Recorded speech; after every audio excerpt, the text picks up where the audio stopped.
Pouvez-vous vous présenter en 2 mots? Alors, je m'appelle Émilie Guibert, j'ai 52 ans. Par quel type d'atypicité êtes-vous concernée? Alors, je suis concernée par une double exceptionnalité. J'ai la chance d'avoir été diagnostiquée à la fois dyspraxique et également au potentiel verbal avec un QI hétérogène. Qu'est-ce qui a été le plus difficile pour vous lors du diagnostic? Alors, pour moi, le diagnostic a été complexe parce qu'en fait, il y avait deux aspects. Et dans un premier temps, j'ai vraiment surtout regardé l'aspect handicap. Je me suis sentie handicapée. J'ai eu énormément de mal à gérer la dyspraxie et à gérer une sorte de deuil de la normalité qui allait avec. Et dans le même temps, ça m'a ouvert un truc énorme dans le sens, ça m'a déculpabilisé de plein de choses que je faisais. Et je me suis dit, j'ai pas arrêté de me dire, ah, c'est à cause de ça que j'ai ça. Ah, c'est pour ça que j'arrive pas à faire ça. Ah, c'est comme ça, voilà. C'est un moment de sorte de gros Big Bang où on apprend plein de choses. Et donc, je passais d'abord par la dyspraxie parce que intégrer les deux en même temps, je pense que c'était trop complexe pour moi. Donc, je suis passée vraiment par ce cap. Et après seulement, je suis arrivée à cette histoire de QI et de haut potentiel qui n'en était pas un. Et ça m'a énormément perturbée aussi parce que je ne comprenais pas pourquoi on ne faisait pas la moyenne. Je ne connaissais pas cette histoire de QI hétérogène. Et ça fait très, très peu de temps que quelqu'un m'a vraiment expliqué mon QI et qui a vraiment expliqué ce qu'était un QI hétérogène avec un haut potentiel verbal et que du coup j'ai compris en quoi ça me rendait atypique et que paraît-il ça s'appelle un profil complexe. Et depuis que j'ai toutes les informations, je vais beaucoup mieux. En quoi votre différence a-t-elle été un problème pour les autres?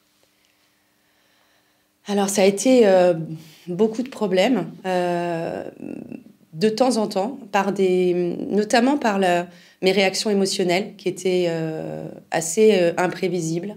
Beaucoup d'émotions, beaucoup d'intensité, parfois dans mes colères, dans mes rires, dans mes larmes, dans mon enthousiasme. Toute cette intensité était parfois très difficile à gérer par mon entourage, ce qui fait que je l'ai masquée et je la masquais au maximum pour réussir. Et ça provoquait des moments où j'arrivais à m'adapter à ce carcan que je m'imposais pour être acceptée par les autres. Et puis, d'un coup, ça lâchait. Et là, les gens ne se comprenaient pas qui ils avaient en face d'eux parce que d'un coup, voilà, ça revenait en boomerang. Mais en boomerang, ça revenait avec beaucoup d'excès, donc des grosses colères ou des grosses crises de pleurs en plein entretien annuel. Et ça me posait des problèmes à la fois dans ma famille, mais aussi au niveau professionnel, où j'étais totalement incomprise et où c'était paradoxal puisque je pouvais avoir une très très belle réussite avec mes clients et paradoxalement être très très difficile à gérer par mes managers et parfois avoir des problèmes de relation avec mes collègues. Et pour vous? Alors pour moi, ça a été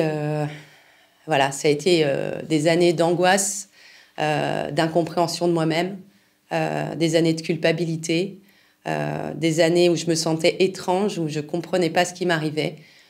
J'avais vraiment l'impression que les autres avaient compris un truc et pas moi, et que j'étais nulle, et que je saurais jamais m'en sortir.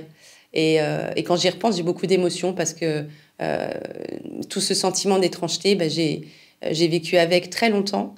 J'ai été voir des thérapeutes, des psychiatres pendant 20 ans à la quête de cette normalité, en fait. Et quand je vois l'énergie que j'ai dépensée, voilà, c'était ça qui était difficile pour moi. C'était vraiment toute cette quête et ce problème d'estime de moi qui était vraiment très fort. Je ne m'aimais pas parce que j'avais l'impression que j'arrivais pas à être comme les autres. Et pour vous, aujourd'hui, en tant que maman? En tant que maman, c'est presque encore plus difficile parce que à chaque fois, il faut répéter. Et puis, ce qui a été difficile, c'est l'errance de départ quand on nous annonce qu'on a un enfant qui est différent et qu'on ne comprend rien. Moi, la dyspraxie, c'est comme ça que je l'ai apprise, parce qu'on m'a dit que mon fils l'était. Et j'ai dit, ah, il est comme moi depuis qu'il est tout petit. Et je dis, c'est normal, en fait. Et c'est ça qui a été difficile. Et ce qui est difficile vraiment en tant que maman aujourd'hui, c'est de devoir toujours convaincre, expliquer. Expliquer que mon fils, en fait, il est très intelligent, mais il ne sait pas écrire avec un stylo. Et que ça, aujourd'hui, je trouve que c'est complexe pour moi, parce que pour moi, c'est comme être gaucher, quoi. Il y a eu une époque où les gauchers, on trouvait que c'était un handicap. et aujourd'hui on trouve que c'est admis, eh bien j'espère que demain, en tout cas, on pensera la même chose de la dyspraxie. Si vous aviez une baguette magique et que vous pouviez changer quelque chose dans la manière dont la société vous perçoit, ce serait quoi? Ce serait de la compréhension de la différence, et que de la différence naît la diversité, la créativité, et qu'on peut tous vivre ensemble tout en étant différents, et on est tous différents. Et moi, j'aimerais vraiment que dans cette société, on explique et on partage ce que c'est que ces différences, qu'on en parle et qu'on puisse le vivre en totale transparence, en acceptant d'être, voilà, comme moi je l'accepte aujourd'hui, d'être comme ça. Si vous aviez une chose positive à dire sur votre différence, qu'est-ce que cela serait? Alors, ça va être difficile parce qu'il y en a beaucoup aujourd'hui. La première, c'est que cette différence, elle m'a un peu explosé à la figure à un moment, mais c'est ce qui me permet aujourd'hui de faire le métier que j'aime, d'être coach et d'être coach avec mon cœur, avec authenticité, et de pouvoir accompagner des personnes qui ont exactement les mêmes problèmes que j'ai eus, et de pouvoir les amener sur le chemin de l'acceptation d'eux-mêmes. Et ça, c'est la plus belle chose que m'amène cette différence.